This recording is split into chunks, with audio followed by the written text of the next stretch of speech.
Hi, it's Rohit. I'm the director of the Princeton University Math Competition, and today I'm going to head up to Columbia to film some problem walkthroughs for ICMT, Intercollegiate Math Tournament.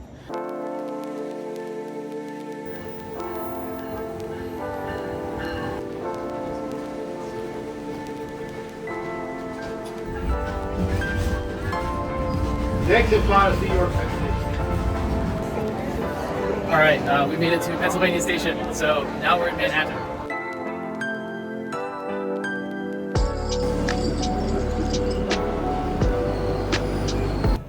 One of the things I love about New York is the subway. You can get from 42nd Street to 120th Street in 100 minutes.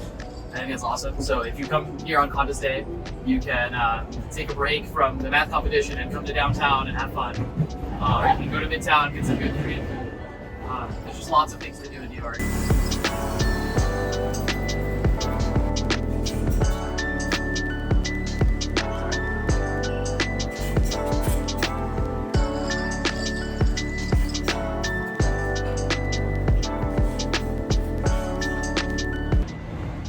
I think Uptown is also a lot different than the stereotypical thing when you think of New York, right? You think of Manhattan, you think of the tall buildings, and, the flashing lights and things like that. And I think Morningside Heights here in Uptown is much more chill, low-key, laid back.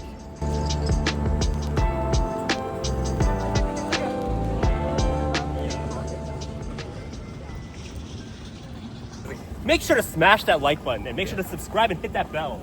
Yeah. Oh, look, there's a bell. Oh yeah, don't forget to hit that bell. Okay, now we're gonna head to the math building and do some of the problem walkthroughs. But before we start, I'd highly encourage you to pause here and try the questions on your own. Hi everyone, I'm Austin. Let's do some math for fun. So here we're going to be computing this integral, this double integral in fact, of 1 over 1 minus xy with bounds 0 to 1, 0 to 1 dx dy. So, this looks a little complicated. There's not an easy way to sort of separate the x and y here in the denominator. So, your first instinct might be, I want to integrate over x first and then integrate over y first. And that may be a little bit annoying in this form because it's a 1 minus xy in the denominator. But, maybe we'll notice that x and y are between 0 and 1. And so this xy is going to be also between 0 and 1. And so we can use the geometric series formula. So as you might remember, if I can write a geometric series in this form, 1 plus r squared plus 1 dot. Where here, we're assuming that absolute value of r is 1. And that's going to be true in this case because x and y lie between 0 and 1. And why is this good? Well, if I write it in this form, now I'm integrating a sum, and we know how to integrate sums. That's a lot easier. So let's rewrite this integral as a sum using this geometric series formula. So if we do that, I'm going to ignore the bounds for now. We have 1 plus xy plus xy squared plus xy cubed, and then we're integrating over y and x from 0 to 1. Great, we have a sum. We know how to integrate sums. This is a lot easier. So maybe let's write this in a way that's a little bit easier to work with. So I'm going to write it as x squared y squared and x cubed y cubed. Okay, so now we're integrating over x. These are just monomials. We know how to do that. So if we integrate over x, 0 to 1 of, well, this is going to be x. The integral of x is x squared over 2. The integral of x squared is x cubed over 3. And we can continue doing this. So x to the 4 over 4, y cubed, dot. And here, x ranges from 0 to 1. Okay, and so we don't have to do this now, but let's just evaluate this from 0 to 1. So x is going to just be 1. 0 to 1 of this is going to be 1/2.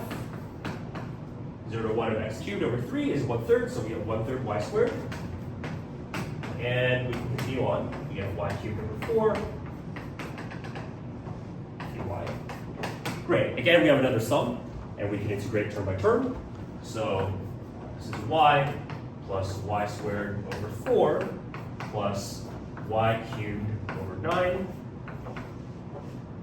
plus y to the 4 over 16, evaluated from 0 to 1. Great, and this is not too hard to compute. This is 1 plus 1/4 plus 1/9 plus 1/16. And, well, how do we compute the sum? Well, note this is 1 over 2 squared. This is 1 over 3 squared. And so we have the sum of reciprocal squares, and this is the well-known Basel problem, and it evaluates to pi squared over 6. There are many ways to show this, but this is a well-known sum, and so if we use this geometric series formula, we can convert what this fraction, which is a little bit difficult to integrate, into these summations, and then we'll get a sum that we can just compute at the end. And that's it.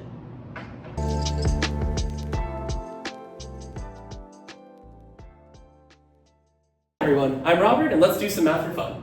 So today we're going to be looking at Intercollegiate Math Tournament sample B3. So I have a smooth function f satisfying this interesting differential equation, right? F of x plus f prime of x plus f double prime of x equals 2026 for every x. And I also know that f has a local minimum at the point 26, 20, and we'd like to find the 20th derivative of f evaluated at the point 26. Now, how will we approach this? Well, I can see two things right away. One, f is smooth. It's not continuous, it's not continuously differentiable, it's smooth. Which means I can take as many derivatives as I want. So let's do that. So, idea one, let's take as many derivatives as we want. In particular, I can take as many derivatives of this as I want. Okay, so from this, I get, hey, look, I know that I take derivatives, okay, f prime plus f double prime plus f triple prime equals 0. Nice.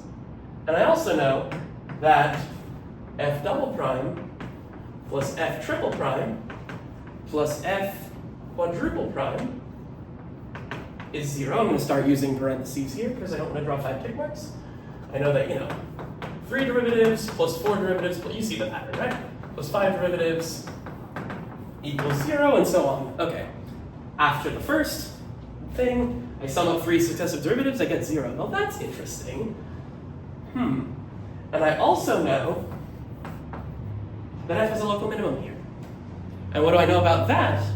Well, 2 things actually. I know that f of 26 equals 20. Cool. Because, well, I was told that there's the point there, so unless they're lying, which they aren't. I also know that f has a local minimum here. Which means, great, I know that f prime of 26 equals 0.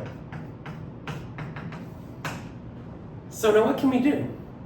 Well, we want to compute the 20th derivative, and I see the second derivative staring me in the face. Then I see the second. Thank you. We want to compute the 20th derivative, and I see the second derivative staring me in the face. Let's compute that. So I know that the second derivative, evaluated at 26, is going to be, sorry, the second derivative is over here. It's going to be 2026 minus 20 minus 0, which is going to be 2006. Okay, well, we need to compute the 20th derivative, so let's keep going, right? We know that the third derivative is negative f prime minus f double prime, which is going to be minus 0 minus 2006, which is 2006. And, okay, the fourth derivative of 26, or derivative at 26 rather, is, okay, cool, same thing as always, it's minus that minus that. Oh, look, that's 0, interesting. What about the fifth derivative? Well, I take the fifth derivative and I evaluate at 26. And I'm going to get what? Oh, minus this, minus that. Interesting. That's 2006 again, isn't it? Well, that's odd. What if I took one more derivative, right? I know that. Let's just differentiate that, right? Plus 6 derivative is 0. And what does this tell me? Well, f6 is minus f4 minus f5. Minus that, we're repeating All right, and so what do we notice here? Well, let's see, I have 2006 minus 2006, 0. 2006 minus 2006. And if I take another derivative, right, f7 is going to be minus this, minus that. That's going to be 0 again. So we have a cycle, right? I have 2006 minus 2006 and 0 going in a cycle like this. Okay, cool. Now, what do I want to compute? I want to compute the 20th derivative.